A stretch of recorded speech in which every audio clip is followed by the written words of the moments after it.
What's up, Lego builders? Welcome back to Coconut Brick Studios for week 11 of building the Battle of Jabiim in Lego. I'm getting there. I'm almost done. This week I am going to be turning my focus back to the main building of this base. I want to get that little roof that wraps around the exterior of the building hopefully finished and figure out kind of the design for that. And I also want to start working on the power generator that sits behind the base. Of course, there'll also be a little bit of terrain work in there. There's always got to be some kind of rock work or terrain work. But if you're excited to see what goes down this week, don't forget to execute Order 66 on that like button. And while you're down there, if you haven't already, consider subscribing and tapping that little notification bell so you will be notified as soon as my next video drops. I'm going to start this week by working on the power generator, or whatever it is that is behind the main building. I have been planning out how I want to build it for a while, but I have to start by ripping out the plate behind the building and replacing it with tile. Because the generator is going to sit directly on top of the terrain and not be connected to it, I need all of it to be smooth and on the same level. It's going to be mostly made up of quarter cylinder pieces and looks pretty similar to the shield generator that gets blown up on Hoth in Star Wars Episode 5. The trick with this build is going to be how to fit all of these pieces together, because while some of them are connected, a lot of these to themselves, most of these pieces aren't connected to each other, and they're not connected to the terrain or the building.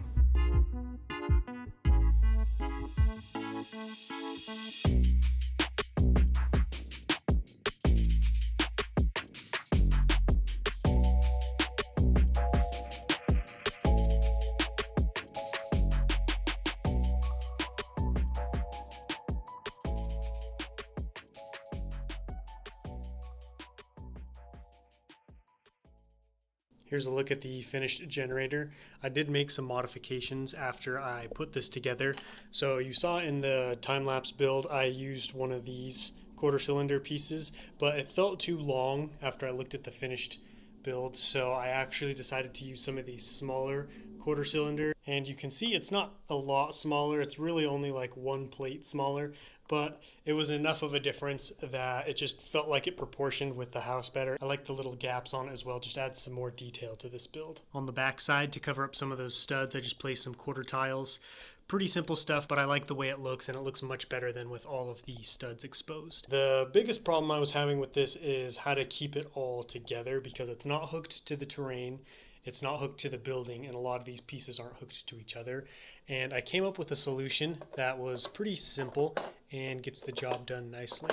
So this front piece right here is all connected together. You saw I used those half pegs and then connected the two pieces together with this rod of dark tan brick, and then I created this little platform on top, and this just sets against the building like that. Well, this just goes down on the ground like that, and then these two pieces can rest on that little platform I built, and it's just the right height that everything lines up once I slide it all together. And when everything's put together, it all fits nicely. There's little to no gaps, and it's pretty sturdy. Like, I can hit this pretty hard and you can see it slides a little bit, but that's not a big deal. So here's another look at what I was trying to build. You can see theirs is longer. You've got that first round curved part of dark bluish gray stuff, then you have that first quarter dish, and then you have another section with another dish on the end. So if I were to accurately recreate that, I would have this light bluish gray section, and then I would have another section behind that with a third set of these dark bluish gray quarter cylinders. That just felt too long for this mock. I wanted it to look good compared to the base, and I need space back here for the other tents and buildings. What I might do is shrink the size of this, so maybe it's only 3 of these bricks and then doing 3 right here and 3 right here. I could see what that looks like and see if that looks any better. But enough about that. I did also get some more tiles placed down over here on this front section. You can see I even added a little crack here that runs down the front of the mock. I don't like how it just ends right there, so I'll probably tear up some of these pieces and add some more wedge plates to have this crack transition into the rest of the terrain a little bit more smoothly. What I'm going to be working on next is this little roof section. I think I have finally come up with a workable solution to get these panels to fit together nicely and sit so that there's no gaps in the corners. I've been thinking a lot about how I want to do this roof, and I think the best way to go is build sections of the roof connected by one by plate and tile to hold them together. I will make 2 shorter sections and 2 longer sections so they can overlap once they're put up on the roof, and hopefully this will hide some of the gap in each of the corners.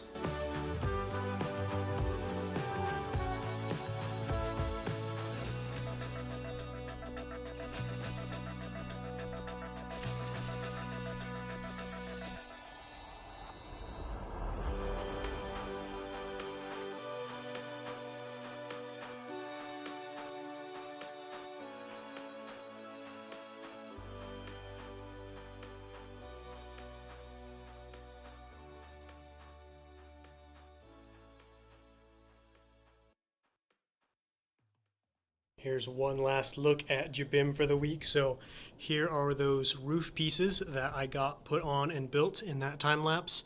You can see the gap is a little bit smaller. It's still there. It's still kind of distracting, but honestly, for a roof that's this small and has this little of a space to kind of move around, I don't have too many options for closing up that gap. The reason this design is different from the first one, even though they look similar, is because these sections actually overlap, like I said. So originally I was going to build it like this or try and have it like that, but you can see that ends up creating gaps here between the roof and the wall, and this technique left a wide gap. So kind of this is like a happy medium. It kind of overlaps a little bit on these corners, and there's still a little bit of a gap there, but I feel like it's not as bad. The reason I have to have this row of tile on the front and the row of plate on the back is because originally I had this plate running all the way to the edge of these sections, but it turns out when these two sections would meet, because there was a piece of plate right there and right here, they would run into each other like that and create an even bigger gap.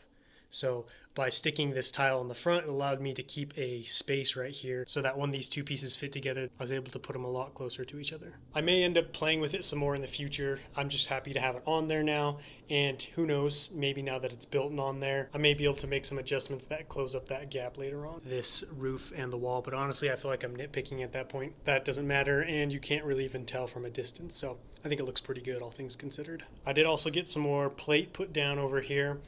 Hopefully next week I should be able to take out another large chunk of this. I need to finish plating off the terrain because this is all the tile I have left, and these are all the wedge plates I have left, and I need to run a wedge plate border basically across this entire section and have it meet up with this side over here. So I need to get that finished sooner rather than later so I can make sure I have enough parts, and if not, order more in.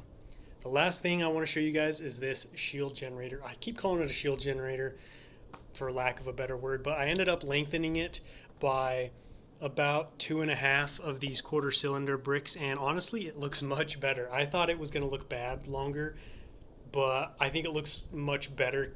I think it just meshes and pairs with the building much better. I honestly don't know why, other than just kind of like more of a visual appeal. I did keep that same pattern on the end there, but I think what it is the added length just makes this whole thing look more complete, whereas when it was right here, it just looked smaller and you had a kind of a harder time figuring out what exactly it was. That wraps up another week of building Jabiim. I think I probably only have about 3, maybe 4 more updates left, so we're nearing the end. I must say, that power generator turned out pretty good. I am really pleased with how it looks. It's stuff like that remind me how fun mock building is. I feel like I'm a broken record here, but I always talk about how I've been doing so many of those big terrain mocks over and over again. So to be able to scale things down and do more standalone builds or kind of, one and done builds where I can finish it in one episode are really fun. There's going to be a lot more of those coming up in these future weeks as I finish off the base and put more sections of foliage in. Don't forget to let me know what you guys thought about this update in the comments, and I will catch you next time. But until then, happy building.